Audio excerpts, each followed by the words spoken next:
నమస్తే, welcome to 99 TV. Chandrababu గారికి ప్రమాదం తప్పింది. ఇన్ఫ్యాక్ట్ ప్రజల ముఖ్యమంత్రి చంద్రబాబు నాయుడు గారు జాగ్రత్తలు తీసుకునే విషయంలో ఈ మధ్య అప్రమత్తంగా ఉండట్లేదు. మరి ఆయన జెడ్ ప్లస్ కేటగిరీలో ఉన్నారు, ఆయనకేమో బ్లాక్ క్యాట్ కమాండోలు ఉన్నారు. వారైనా చెప్పాలి, రైలు కట్టల దగ్గరికి వెళ్ళినప్పుడు రైళ్ళు ఎలా వస్తాయో, ఏ టైంకి వస్తాయో ఎవరికి తెలియదు. అవి కేవలం వాళ్ళ దగ్గర లేదా ప్రయర్ ఇన్ఫర్మేషన్ తీసుకొని ఆ నియర్ బై గేట్ దగ్గర ఉన్న గేట్ కీపర్స్ తోటి మాట్లాడటము, ముందర రైల్వే అధికారులు అక్కడ ముఖ్యమంత్రి వస్తున్నప్పుడు డిఆర్ఎంతో మాట్లాడచ్చు. సో ఆ డిఆర్ఎంతో మాట్లాడితే కాసేపు 10 నిమిషాలు పావు గంటో ఏదో అక్కడ సిగ్నల్ ఇవ్వకుండా ఆ రైలు అటు నుంచి వచ్చే రైలు రాకపోకలను నియంత్రించే అవకాశం ఉండేది. అవేమి కనీసం పక్కనే ఉన్న పర్సనల్ సెక్యూరిటీ ఆఫీసర్స్ చూసుకోవాలి, ప్రభుత్వం నుంచి రాష్ట్ర ప్రభుత్వం నుంచి ఉన్న వాళ్ళు చూసుకోవాలి. అండ్ లేదా వీళ్ళు ఎన్ఎస్జీ అయినా చెప్పాలి, నేషనల్ సెక్యూరిటీ గార్డ్స్ వాళ్ళైనా, బ్లాక్ క్యాట్ కమాండోలు అక్కడ ఉన్నారు, వాళ్ళైనా చెప్పాలి. ముఖ్యమంత్రి గారు మీరు అత్యంత భద్రతా కేటగిరీలో ఉన్నారు. సరే, ప్రకృతి విపత్తులు సంభవిస్తే అనుకోని చోటికి వెళ్లాల్సి వస్తుంటుంది, కానీ ఈ రైలు కట్టలున్న దగ్గరకో లేకపోతే వరద ముంపు ఉన్న ప్రాంతాల్లో, ఎందుకంటే బుడమేరు కనుక నిన్న చూస్తే నిన్న సాయంత్రం నుంచి పెరగటం మొదలైంది, వరద పెరగటం మొదలైంది. ఆయన జనం కోసం వెళ్ళటంలో తప్పు లేదు, నేరుగా జనంతో మాట్లాడాలి, విక్టిమ్స్తో మాట్లాడే రిలీఫ్ మెజర్స్ అంతున్నాయో తెలుసుకోవడంలో తప్పు లేదు. ఆయన ప్రజానాయకుడు కాబట్టి అన్నీ యాక్సెప్టబులే. But at the same time ఆయన భద్రత చాలా ఇంపార్టెంట్ ముఖ్యమంత్రి. ఎందుకంటే ఆయన ఆ మాత్రం అదిలిస్తూ ఉండటం వల్లే ఈ మాత్రం పనులైనా అక్కడ ఆఫీసర్స్ చేస్తున్నారు. 5 ఏళ్లుగా నిస్తేజంగా చాలా నిర్వికారంగా నిలబడిన అధికార యంత్రాంగం ఇవాళ కదులుతోంది. సో కదిలే యంత్రాంగానికి మీరు అదిలించడం వరకు మీరు చేయాలి ముఖ్యమంత్రి గారు. మీరు రిస్క్లోకి వెళ్ళటం అనేది కరెక్ట్ కాదు. మీరు దాన్ని ఈ మాటలకి మీరు నొచ్చుకున్నా కూడా అనుకునేది ఏం లేదు. ఎందుకంటే your security is top priority. So దానికి లోబడి మీరు మీ భద్రతా అధికారుల సూచనలు పాటించండి. లేకపోతే భద్రతా అధికారులకు మీరే నేరుగా చెప్పండి, అడగండి, మనం ఫలానా ఏరియాకి వెళ్తున్నాం, ఆ చుట్టుపక్కల ఏమన్నా వాళ్ళు ఒకవేళ మర్చిపోతే ఆ చుట్టుపక్కల ఏమన్నా ఇబ్బంది ఉందా, ఉంటే మనం ఎట్లా ఓవర్కమ్ చేయాలి, దాన్ని ఎలా అడ్రస్ చేయాలి, ఇవన్నీ అడగండి. సో అది టాప్ ప్రయారిటీ. మీరేమో ఇలా వరద ప్రాంతాల్లో పర్యటిస్తూ ఉంటారు, మీ మీ మీ ఎమ్మెల్యేలేమో అమెరికాలో పర్యటిస్తుంటారు, ర్యాలీలు తీస్తుంటారు, హెలికాప్టర్ల నుంచి వాళ్ళ మీద పూలవానలు కురుస్తుంటాయి.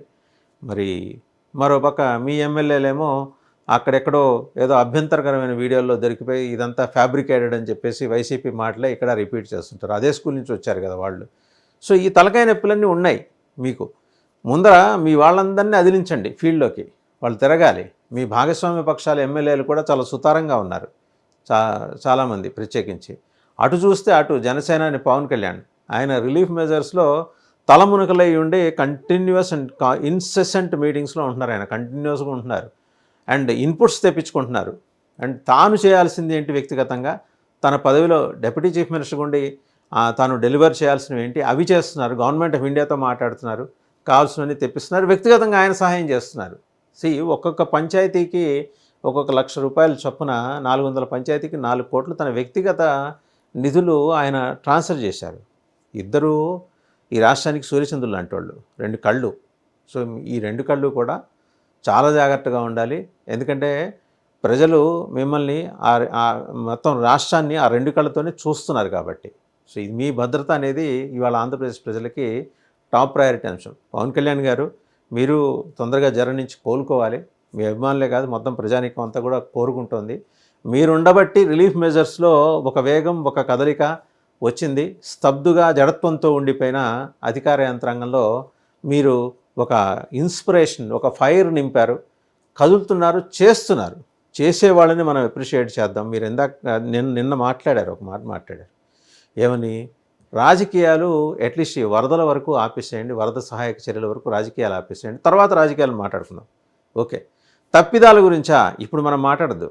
తప్పిదాలు అందరూ చేశారు, కేవలం జగన్మోహన్ రెడ్డి ఎక్కడే కాదు, అంతకుముందు ప్రభుత్వాలు కూడా చేసినాయి. అంతకుముందు ప్రభుత్వాల్లో తెలుగుదేశం కూడా ఉంది. అవేవో తర్వాత రివ్యూ చేసుకుందాం, ఎక్కడైనా సమీక్షించుకొని పొరపాట్లు ఉంటే, తప్పిదాలు ఉంటే వాటిని అడ్రస్ చేద్దాం, అడ్రస్ చేసే మెకానిజం. బుడమేరుకి 24 వంపుల దగ్గర కబ్జాలు ఉన్నాయి, వెంచర్లు ఉన్నాయి. ఈ వెంచర్ల ముందర ఐడెంటిఫై చేసి వాటి చుట్టూ కంచెలు వేసేసి ఎలినేట్ చేయడం అనేది టాప్ ప్రయారిటీ. జనరల్గా గవర్నమెంట్ ఆఫ్ ఇండియా తీసుకునే మెజర్స్ ఇలాగే ఉంటాయి. ముందర ఒక ఐడెంటిఫైడ్ ల్యాండ్ని భూభాగాన్ని వాళ్ళు కార్డన్ చేసేస్తారు, కంచెలేసేస్తారు. ఇవాళ అవసరం పడింది. ఎందుకంటే బుడమేరు ఎప్పుడు పొంగుతుందో తెలియదు. మోస్ట్ అన్‌ప్రెడిక్టబుల్ అది. మున్నేరు నుంచి ఆ ప్రమాదం ఉంది. మున్నేరుకేమో కనెక్షన్ ఎక్కడి నుంచి వస్తుందే వరంగల్ నుంచి. వరంగల్‌లో భారీ వర్షాలు పడటం, ఖమ్మంలో పడటం. ఖమ్మంలో ఏమో టౌన్ మధ్య నుంచి, సిటీ మధ్య నుంచి వెళ్ళే గోళ్లవాగుని 100 కోట్లు పెట్టి మరీ పూర్తి చేశారు అక్కడ మున్సిపల్ అడ్మినిస్ట్రేషన్. దాని పర్యవసానంగా ఆ వాగులో నుంచి వెళ్లాల్సిన నీళ్లు ఊరి మీద పడి అక్కడి నుంచి మున్నేరు దాకా, మున్నేరులో కలిసి మున్నేరు వచ్చి బుడమేరు మీద పడి, బుడమేరేమో సిటీ మీద పడింది. సో ఇది కరెక్ట్గా దాని గమనం. కృష్ణా ఖమ్మం జిల్లాల మధ్య జరిగిన మధ్య పుట్టిన ఈ వాగు బుడమేరు.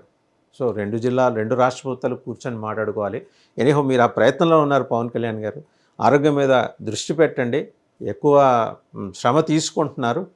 సరే, ఇప్పుడు కొంత గ్యాప్ తీసుకోండి. కొంత గ్యాప్ తీసుకొని ముందర మీరు జ్వరం నుంచి త్వరగా కోలుకోవాలి. సో అలాగే రిలీఫ్ మెజర్స్లో మీ డైరెక్షన్ ఉండబట్టి ఈ మాత్రం కదులుతున్న అధికార యంత్రాంగం అలసత్వం లేకుండా ముందుకు కదలాలి అంటే మీరు కూడా ఏంటంటే కొంచెం లిమిటెడ్ అవర్స్లో మీ ఫంక్షన్స్ని కుదించుకొని, సరే వరద రిసీడ్ అవుతోంది, ఇప్పుడు రిసీడ్ అవుతున్న క్రమంలో మీరు కూడా కొంచెం కుదుట పడండి. మీరు ముఖ్యమంత్రి గారు ఇద్దరు కూడా ఇంకా మీ కార్యాలయాల్లో, క్యాంప్ కార్యాలయాల్లో కూర్చొని సరే మానిటర్ చేయండి. మానిటర్ చేసి ఎక్కడా ఎటువంటి లెక్కుని లేకుండా, గ్యాప్ లేకుండా మొత్తం రిలీఫ్ మెజర్స్ సవ్యంగా అందేలా చేయండి. వైసీపీతో రాజకీయాల తర్వాత తేల్చుకోవచ్చు. సో మొత్తానికి ఏంటంటే ఆంధ్రప్రదేశ్ ప్రజలు అదృష్టవంతులు. ఇద్దరు పనిచేసే కీలక రాజకీయ నాయకులు మీరు. ముఖ్యమంత్రిగా చంద్రబాబు నాయుడు గారు, డిప్యూటీ ముఖ్యమంత్రిగా మీరిద్దరి ఆధ్వర్యంలో రాబోయే రోజుల్లో డెవలప్మెంట్ చూడాలని వాళ్ళు కోరుకుంటున్నారు. మీరు కూడా అలాగే కానివ్వండి.